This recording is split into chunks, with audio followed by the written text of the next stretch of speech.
The silence of space near Vexorus Prime was absolute empty, cold, and perfectly ordered. For 10,000 years, the Galactic Concord had ruled this region without serious challenge. Their fleets patrolled the lanes between stars. Their laws governed trade, travel, and even thought.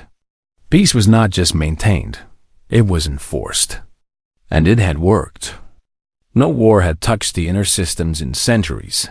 Then, without warning, without signal, without even a ripple in the quantum foam of subspace, a ship appeared. It did not emerge from a jump gate. It did not tear through a warp bubble. One moment, the void was empty. The next, a single vessel hung in the black, silent and dark. From the observation decks of Vexorus Prime's orbital command hub, officers froze. Alarms did not sound because there had been no energy spike, no distortion, no approach. The ship simply was done. It was ugly by galactic standards. No sleek curves, no glowing engine rings, no shimmering energy shields. Its hull was rough, patched in places, made of thick metal plates bolted together like ancient armor. It looked less like a starship and more like a floating fortress from a forgotten age. Its shape reminded old historians of primitive naval warships from pre-space civilizations long, blocky, with rows of what appeared to be gun barrels along its sides. Concord sensors scanned it instantly. Composition: steel, titanium, carbon composites. Propulsion: chemical thrusters and crude magnetic coils, barely capable of sustained sublight travel. Power source: fission reactors, possibly fusion, but nothing approaching the zero-point cores used by even the lowest-tier Concord members. Armor: no energy shielding.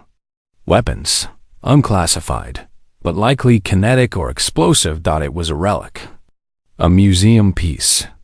A joke, yet it hung there, unmoving, in restricted space, just outside the 10,000-kilometer safety perimeter around the galactic capital. High Command debated. Was it a derelict? A trap? A prank by one of the younger species? Someone suggested it might be a training drone gone rogue. Others whispered it could be a ghost ship, one of the silent wrecks from the Great Silence era, when entire civilizations vanished overnight. But then, after 27 minutes of total silence, the ship spoke. A transmission crackled across all open channels, raw, unencrypted, and in a language not heard in millennia. Linguistic A's scrambled to decode it. The words were rough, accented, and oddly structured, but clear enough. This is the Terran Union ship UNS Resolute. Identify yourselves. State your intentions toward Earth. The name meant nothing to most. But deep in the Concord archives, a dormant file flickered to life. Terran Union, Sol System. Species designation, Homo sapiens. Status, extinct. Last confirmed signal, 11,842 standard cycles ago. Humans? Impossible.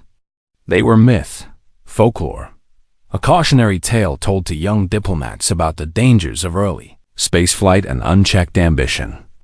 They had never even achieved true FTL before vanishing. Yet here was their ship, alone, in the heart of galactic power, Concord High Command. Led by Fleet Admiral Zorvik of the Krell Dominion, decided on caution. Not fear, never fear, but caution. Protocol dictated first contact with unknown vessels, even primitive ones. A diplomatic cruiser, the Light of Accord, was dispatched. It was small, unarmed, except for defensive drones, and flew under full peace banners, rippling holographic flags of neutrality. The Light of Accord approached slowly, broadcasting greetings in over 200 languages, including the reconstructed form of Terran Standard, pulled from ancient data cores. No reply came from the Resolute. Its lights remained dim. No hatches opened. No life signs were detected, though the Concord's bioscanners were calibrated for known species. Not mythological ones. Then, without warning, 3 long barrels on the Resolute's bow rotated slowly, locking onto the approaching cruiser. Alarms finally blared on the light of Accord's bridge. "Shields at full," the captain shouted, but it was too late. From the Resolute, a single projectile launched. It was not energy, not plasma, not even a missile. It was a solid rod, dense, dark, and no bigger than a transport pod. But it shot forward with impossible speed. Trailing only a thin ion wake dot, it struck the light of Accord's forward shield. The shield, capable of absorbing antimatter bursts and neutron beams, flared bright blue for a fraction of a second, then shattered like glass. The rod punched through the hull, tore through 3 decks, and detonated inside the ship's core with the force of a small sun. The light of Accord vanished in a silent flash of white fire. Back on Vexorus Prime, silence turned to chaos. "Impossible," breathed Zorvik, staring at the replay. "That was a kinetic weapon? At relativistic speeds?" Analysis confirmed it. A tungsten-depleted uranium slug accelerated to 30% of light speed. The energy release rivaled that of a fusion warhead. But the method, simple, brutal, mechanical, was unlike anything in modern warfare. The Concorde relied on precision energy weapons, guided drones, and AI-controlled tactics. They hadn't fired a physical bullet in over 8,000 years. This ship didn't just ignore galactic norms. It seemed unaware they existed. Within the hour, emergency councils convened. The Senate demanded answers. The fleet wanted vengeance. The historians warned of legend made real. And deep inside the Resolute, Captain Elias Vance stood on the command deck, watching the distant flash of the cruiser's death. He was tall, lean, with tired eyes and a jaw set like stone. Around him, a crew of 47 men and women in worn uniforms marked with faded insignias worked at consoles that sparked occasionally, patched with tape and hope. They had woken from cryostasis only 3 days ago. Their last memory was Earth green, blue, alive, sending them on a desperate test flight beyond Pluto. Something went wrong. A flash, darkness. Then, this dot space was filled with strange ships, languages they couldn't understand. And Earth was gone, erased from the star maps. Now, they were alone, surrounded, and they had just killed someone. "We didn't fire first," Vance said quietly. "Not to anyone in particular." "No, sir," replied Lieutenant Mara Chun, her fingers flying over a cracked screen. "But they're gonna think we did." Outside, new blips appeared on the long-range scanner. Dozens of them, growing by the second. "They're coming," she added. Vance didn't flinch. He looked at the main viewer, at the glittering city planet of Vexorus Prime, its orbital rings gleaming with arrogant peace. "Let them come," he said. "We're not running." He turned to his crew, their faces lit by the glow of dying consoles and human stubbornness. "We don't know what happened to Earth, but if they think we're just ghosts, then we'll haunt them." The Resolute powered up its engines. Not to flee, to fight. And across the galaxy, for the first time in 10,000 years, something ancient stirred, something the Concorde had forgotten, something they never understood. Humanity wasn't extinct. It was just getting started. Panic spread through the Galactic Concorde like fire through dry grass. The destruction of the Light of Accord, a ship carrying diplomats, not soldiers, was not just an attack. It was an insult, a challenge. And worst of all, it made no sense. Fleet Admiral Zorvik sat in the War Council chamber, his scaled hands gripping the edge of the obsidian table. Around him, leaders from 20 species argued in sharp, hissing tones. Some demanded immediate retaliation. Others whispered fear of the unknown, of something that did not follow the rules. "They used a bullet," said a Veln diplomat, voice trembling. "A metal rod." like children throwing stones. But that stone moved faster than our scouts, another replied. It ignored our shields as if they were mist. Zorvik stood. His deep voice silenced the room. This is not some lost tribe. This is a warship. Alone, yes, but dangerous. And it claims to be human. Murmurs rose again. Human? The species erased from history? The ones who vanished during the Great Silence? Many thought them a myth, a cautionary tale about species who reached for the stars before they were ready. Yet, here was proof. One ship, one impossible ship. Send Task Force Kale, Zorik ordered. 50 vessels. Full combat load. No diplomacy. No warnings. If it moves, destroy it. Across the orbital docks, warships powered up. Sleek, silent, glowing with blue and violet energy. Shields hummed to life. AI. Targeting systems locked onto every point of space where the Resolute might flee. The Concorde believed in overwhelming force. In certainty. In control. They did not believe in ghost stop. Meanwhile, aboard the Resolute, Captain Elias Vance studied the scanner readouts. 50 enemy signatures. Closing fast. Weapons hot. And not playing nice anymore, said Lieutenant Chun, chewing on a protein bar that tasted like chalk. This is a kill squad. Vance nodded. He had expected this. From the moment they fired that first shot, there was no turning back. But he also knew something the Concorde did not. Humans had spent centuries fighting wars with less. Bring up the railgun loadouts, he said. Prep the nukes.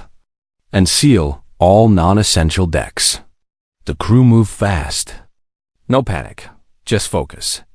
They had trained for deep space combat, even if their tech was old. Even if their ship groaned like an old man climbing stairs. Outside, the Concorde fleet formed a perfect ring around the Resolute. Their formation was textbook designed to trap, disable, and study. They expected the human ship to surrender, or at least try to run. Instead, the Resolute turned its bow directly toward the largest enemy vessel, a command cruiser named Sovereign. Will and fired its main thrusters. It charged. The Concorde commanders were stunned. No sane ship would rush 50 warships alone. It was suicide. But Vance wasn't being sane. He was being smart. Target their command ship, he said. They rely on central control. Break the head, and the body flails. The Resolute's railguns roared. Not one slug this time, but 3. Each accelerated to near-light speed, aimed not at the ship, but at the space just ahead of it. Why? Because the Concorde ships use predictive AI to dodge attacks. But they couldn't dodge what hadn't been fired yet. As the slugs flew, the Resolute launched a cluster of old-style decoy drones, small, hot, and noisy. The Concorde sensors locked onto them instantly, diverting shield power to intercept. That was the trap. The real slugs, cold, dark, and nearly invisible, slammed into the Sovereign Will side before its AI could react. The first punched through the engine array. The second blew out the bridge. The third detonated inside the core. The command ship exploded in a chain reaction of blue fire. Chaos erupted in the Concorde fleet. Without central orders, their AI coordination faltered. Ships bumped into each other. Drone swarms froze mid-flight. Some even fired on allies by mistake. Now the Resolute struck hard.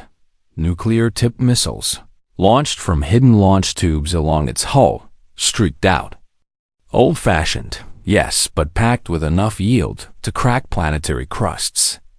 The Concorde shields could handle energy beams, but they struggled against raw, messy explosions. The nukes didn't need to hit perfectly. They just needed to get close. One blast crippled a scout frigate. Another blinded a sensor drone. A third sent a heavy cruiser spinning out of formation, its crew screaming in alien tongues. The Resolute took hits too. Plasma fire scorched its port side. A drone swarm chewed through its rear antenna array. But its thick hull held. And its crew kept firing. "They don't understand," Chan shouted over the alarms. "They think war is clean. Ours is dirty. Ours is loud." Vance grinned. It was grim but real. Keep giving them lessons. For 3 hours, the battle raged.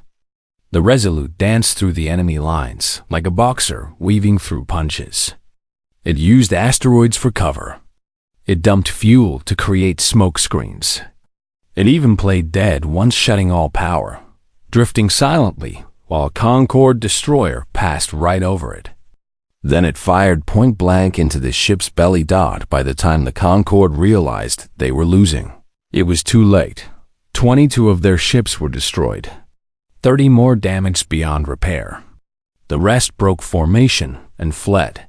The Resolute floated in the wreckage, battered but alive. Smoke curled from 3 hull breaches. Half its weapons were offline. But its flag, a simple blue field with white stars, still flew from a bent mast on the rear deck. Back on Vexorus Prime, Zorvok watched the battle footage in silence. His pride was shattered. His confidence cracked. "This is not a relic," he said at last. "This is a wolf in steel armor." He activated the highest level emergency protocol. "Declare total war, all fleets, all sectors. Find that ship. Find its origin, and erase it along with any memory of its kind." But far from the capital, the Resolute drifted toward the edge of the system. There, in a quiet pocket of space, Vance played a recording recovered from the Concorde's open data net. It was a historical archive. Grainy old, but clear enough. Images of Earth, blue oceans, green forests, cities glowing at night. Then fire.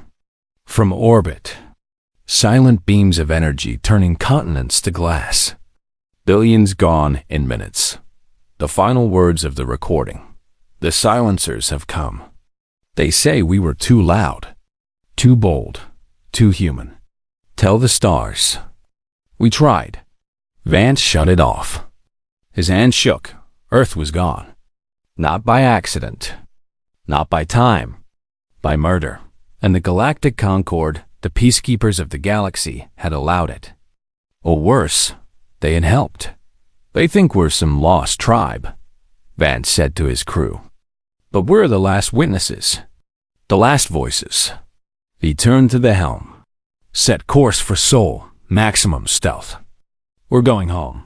The crew nodded. No one spoke, but their eyes burned with something the Concorde had never seen. Grief sharpened into purpose. As the Resolute jumped to its next waypoint, using a jury-rigged warp coil that screamed like a dying beast. Its message spread, not by official channels, not by government, but through whispers in cargo holds, through hacked data streams, through rebel comms on backwater worlds. The humans are back, on a world of enslaved miners. A worker dropped his tool and looked up at the stars. In a hidden rebel base. A young alien pilot smiled for the first time in years, and in the deep dark, far beyond Concorde watchtowers, something ancient stirred, not in fear, but in warning, because the Concorde had just made a terrible mistake. They had not just found a ship. They had woken a species that never knew how to stay dead. The Resolute limped through the outer dark, far from the eyes of the Concorde fleet. Its hull groaned with every engine pulse. 3 decks were sealed off due to radiation leaks. Food stores were low. Water recyclers coughed like old men. But it moved. And that was enough. Captain Elias Vance stood alone on the observation deck, staring at a star map glowing softly on a cracked screen. Sol System was still weeks away, even at top speed. But time was not their friend. The Concorde had declared total war. Every patrol, every scout drone, every listening post now hunted them. "They think we're just one ship," he murmured. Behind him, Lieutenant Chen entered quietly. "They're wrong," she said. "But they don't know it yet." She handed him a data chip. "We cracked more of their archives. Found something strange." Vance plugged it in. New files appeared, classified logs from Concord border patrols. In them, small rebel groups had begun using human symbols, a circle with a line through it, the old peace sign, or rough sketches of Earth's continents. Some fighters now called themselves Ghost Wolves, after rumors of the Resolute's impossible survival. "They're inspired by us," Chun said, "even though we've done nothing but run and fight." "Maybe that's enough," Vance replied. "Maybe hope doesn't need speeches. Maybe it just needs proof that someone dared to say no." He turned back to the stars. "We keep going. To Earth, to the truth." But the Concorde had other plans. 50 light years away, the Grand Armada assembled. Not just 50 ships this time, but 500. Then 1,000. Warships from every major Concorde species. Dreadnoughts the size of small moons. Drone hives that could spawn millions of fighters. And at its heart, the Eye of Order, the flagship of Admiral Zorvik himself, a vessel said to have never lost a battle. Zorvik no longer saw the Resolute as a threat. He saw it as a disease. A memory that should have died. And diseases must be burned out. "They call themselves human," he told his war council. "They speak of Earth like it was sacred. Then let them return to ashes. We will meet them at Seoul, and when their ship falls, we will salt the ruins so nothing grows there again." The Armada moved out, silent, relentless, a tide of steel and light. Meanwhile, the Resolute entered the ruins of the Sol system, thought it was worse than the archive showed. Mars was a cratered tomb. Venus boiled under acid clouds.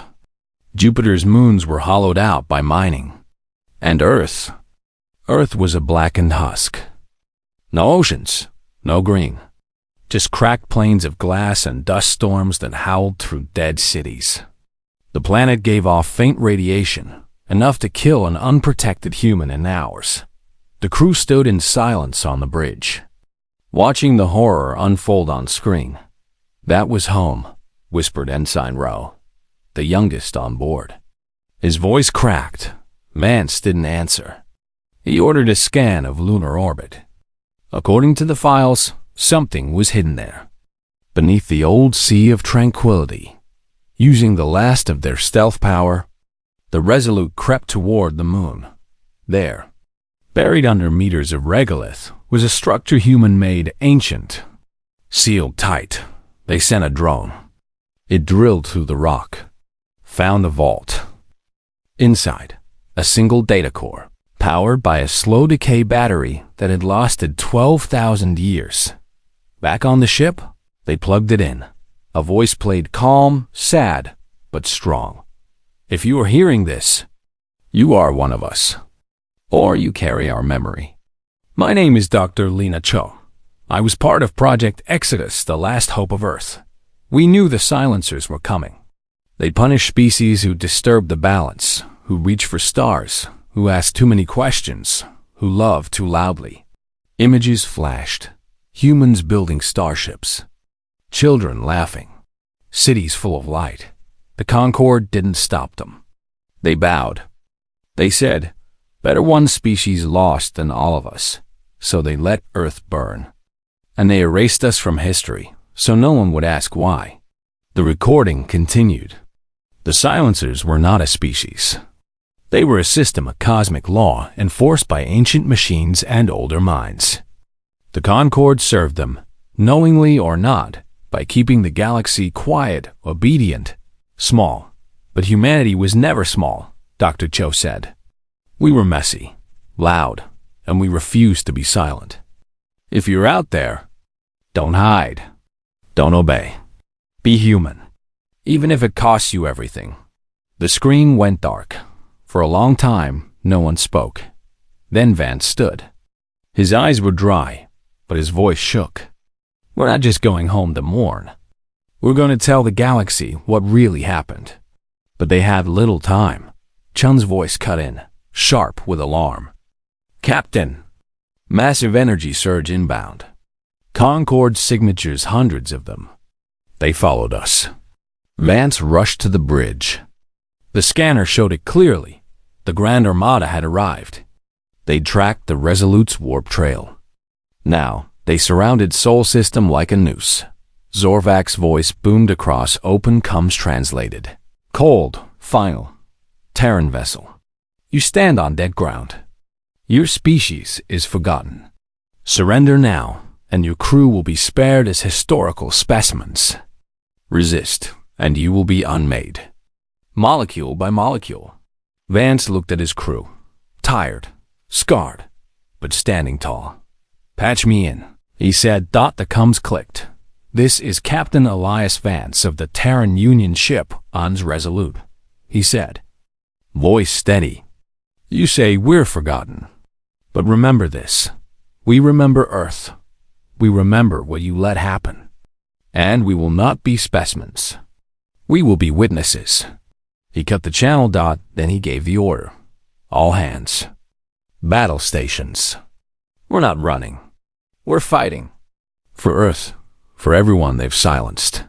The Resolute turned, not toward escape, but toward the heart of the Armada. Its engines flared. Its railguns cycled. Its last nuclear warheads armed from the Concorde ships. Confusion spread. Why charge now? There was no cover. No allies. No hope. But humans had never needed hope to fight. They only needed a reason. As the first plasma bolts streaked toward them, the Resolute fired its main railgun, not at ships, but at the ice rings of Saturn. The impact shattered millions of tons of ice into a glittering cloud. Then it dove into the debris. The Concorde sensors lost it instantly. Too much noise. Too many reflections.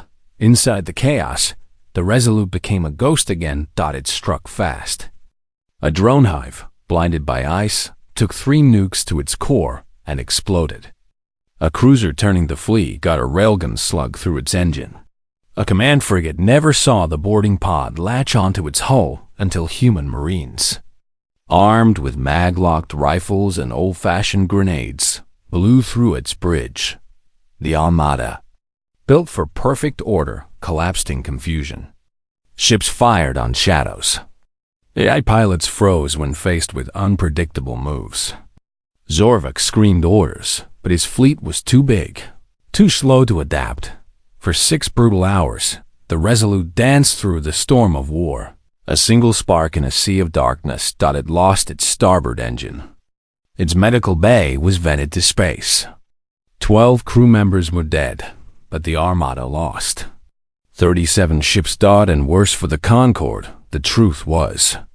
Spreading. Rebel cells across the galaxy intercepted the Resolute's final broadcast from Sol. They heard Dr. Cho's message. They saw footage of Earth's glassed surface. They learned the Concorde had allowed genocide to keep the peace. On a dozen worlds, riots began. On 100 more, soldiers refused orders. The Grand Armada wasn't just losing a battle. It was losing its grip on the galaxy. And it all started with one ship that refused to die. The Resolute drifted in the cold shadow of Jupiter, its hull scarred, its crew exhausted. They had survived the Grand Armada's first wave, but barely. 12 good people were gone. The ship's oxygen recyclers wheezed like dying animals. And the Concorde fleet still blockaded the Sol System, now tighter than ever. But something had changed. Captain Elias Vance sat in the dimmed command room, listening to intercepted comms. Not just military chatter, civilian channels, rebel networks, even whispers from Concorde-loyal worlds. Everywhere, the same words kept appearing. Earth, truth, human. The broadcast from Sol had spread like wildfire. Footage of the glassed planet. Dr. Cho's message. The Resolute's defiant stand. It wasn't just data, it was a spark.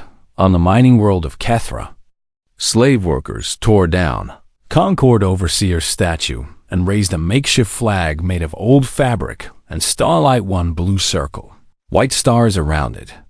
On the academic moon of Varelis, students hacked the public network and played Earth's final message on every screen for 3 hours before being arrested.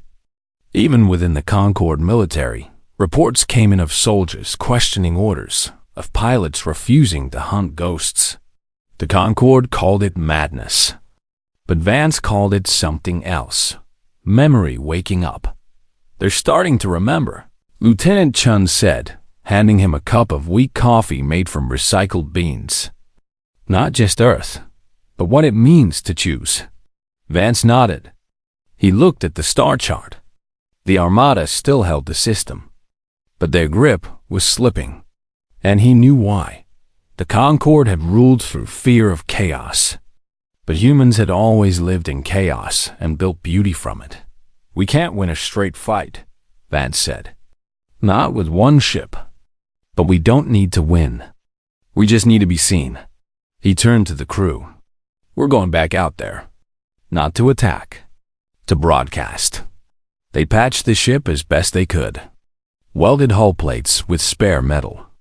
Rerouted power from non-essential systems. Loaded every last data chip with Dr. Cho's archive, Earth's history, and footage of the Resolute's battles. Then they aimed for the edge of the system, toward the main data relay station, the Concord. Used to control Galactic News. It was suicide. The station was guarded by 3 heavy cruisers and a drone swarm, but the Resolute didn't attack.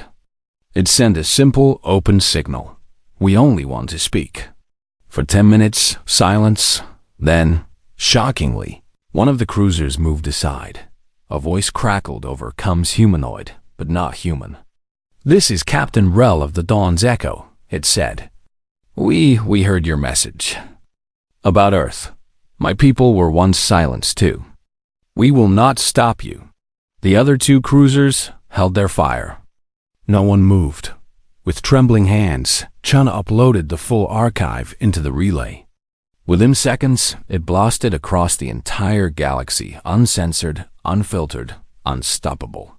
On Vexorus Prime, Admiral Zorvak watched in horror as his control over the narrative shattered. The Senate erupted. Species that had obeyed for millennia now demanded answers. Why was Earth destroyed? Who are the silencers? Is the Concord protecting murderers? The truth was out. And truth, once freed, could not be caged again. Back near Jupiter, the Resolute prepared to retreat. But then alarms blared. New contact. Chun shouted. Massive energy signature. Coming from deep space. Not Concord. Not Rebel. Something else. On the main screen, space twisted. Not a warp jump. Not a gate.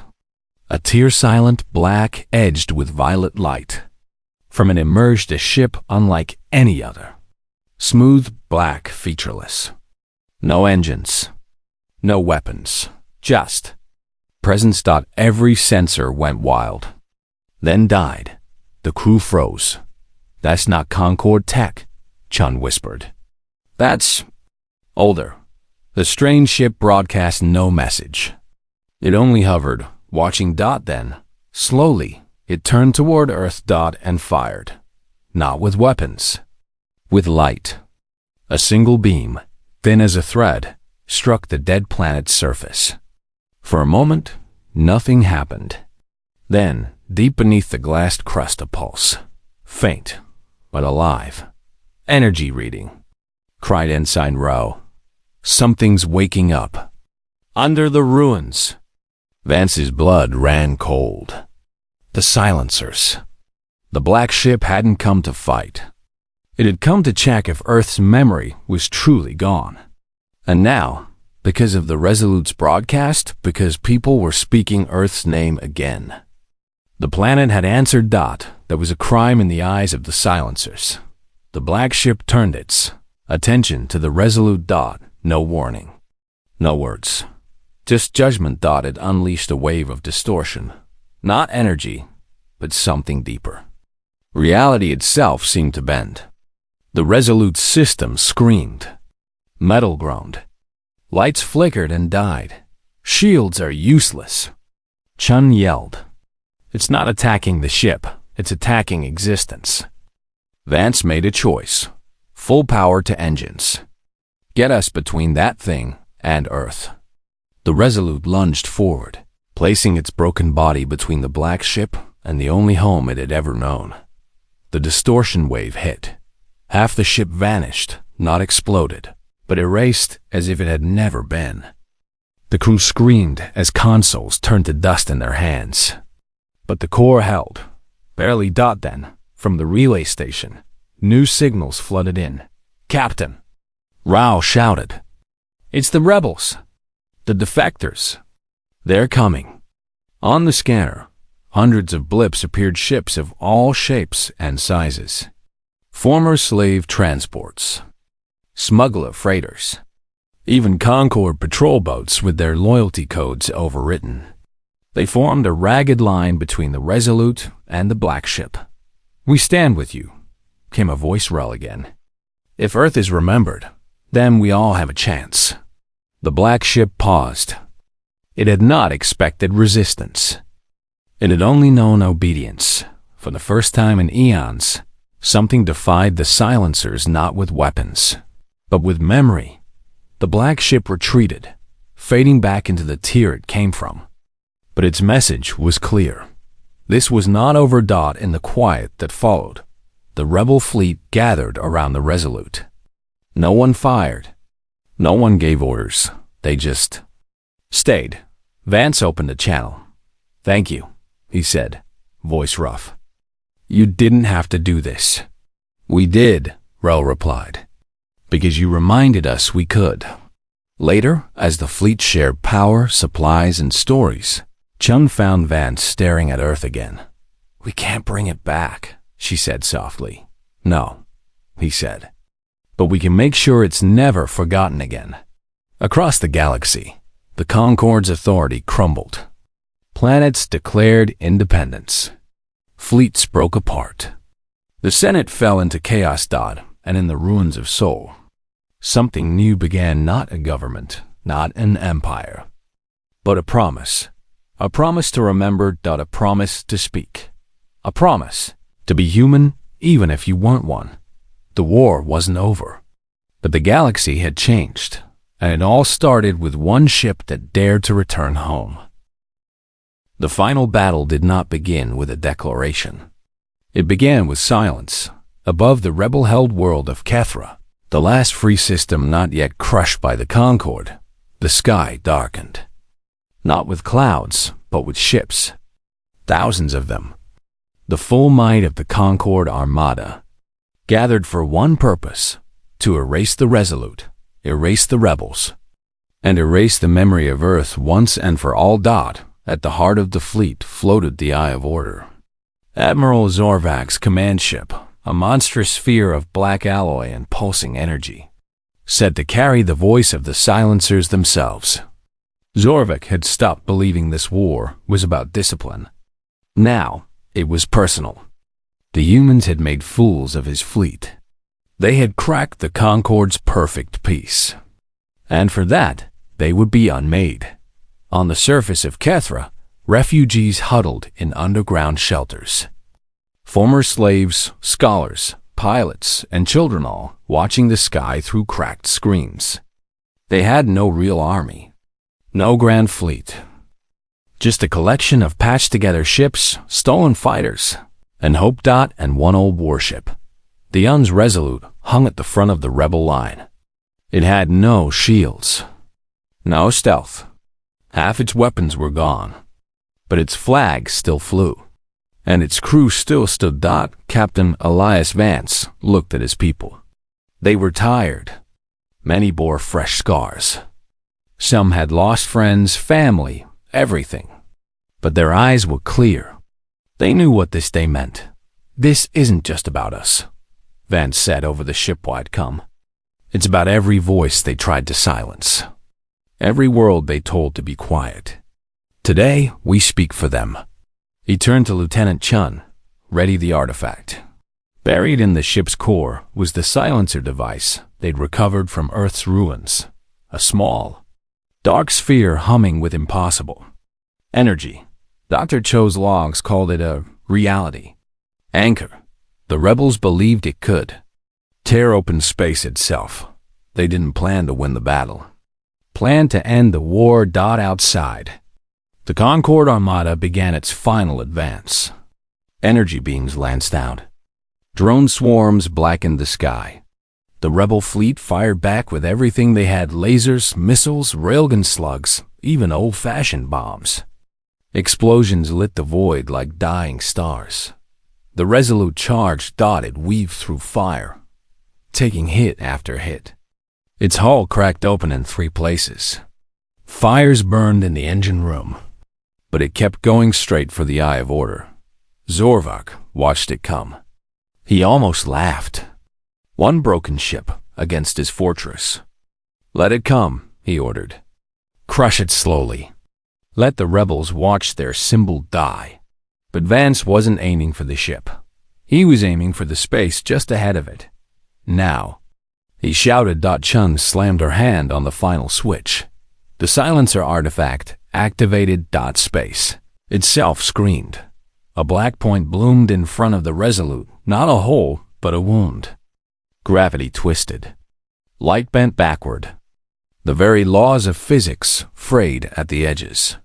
The micro-black hole, small, unstable, but hungry, opened wide. The Concorde fleet, so perfectly ordered, so confident in its control, had no defense against chaos. Ships near the rift were torn apart. Not by weapons, but by reality unraveling.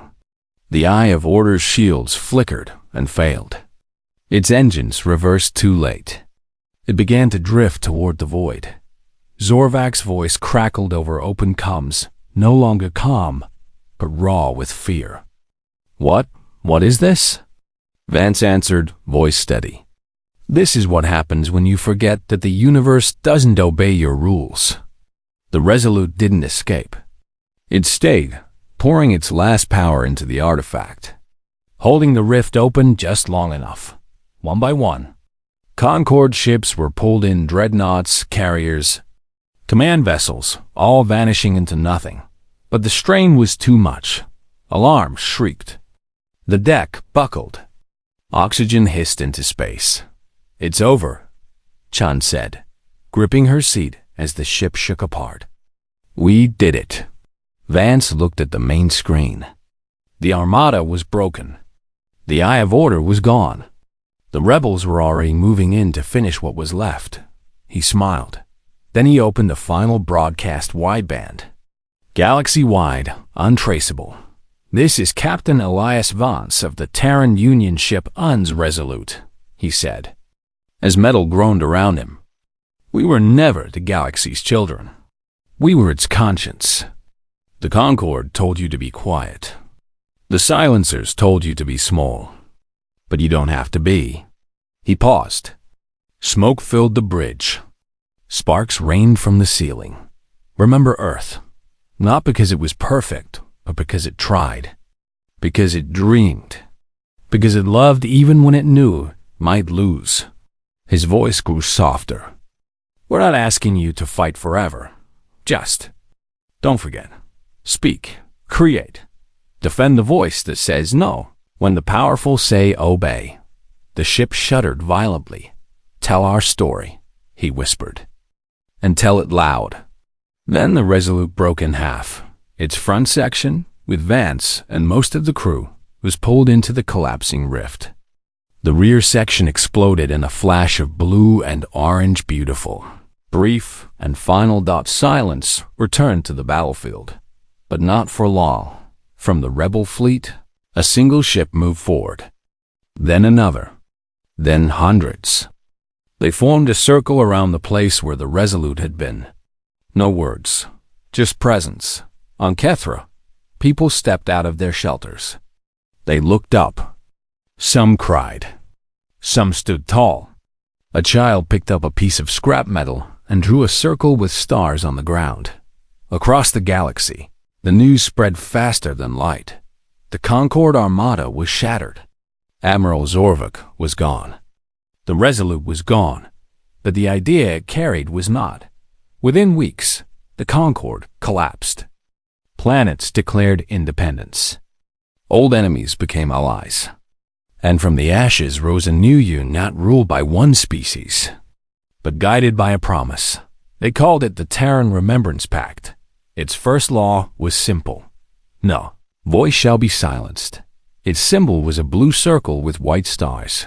And every year, on the day the Resolute fell, every world in the pact went silent for 1 minute. Not out of fear, but out of respect. Then, they spoke, telling stories of Earth, of courage, of one ship that stood alone and changed everything. Far away, in the ruins of Sol, a single flower pushed through the glass soil of Earth. It was small, pale, but it lived. And in the stars above, if you listen closely, you can almost hear the echo of a human voice, quiet, but unbroken. We're not running. We're not forgotten. We're still here.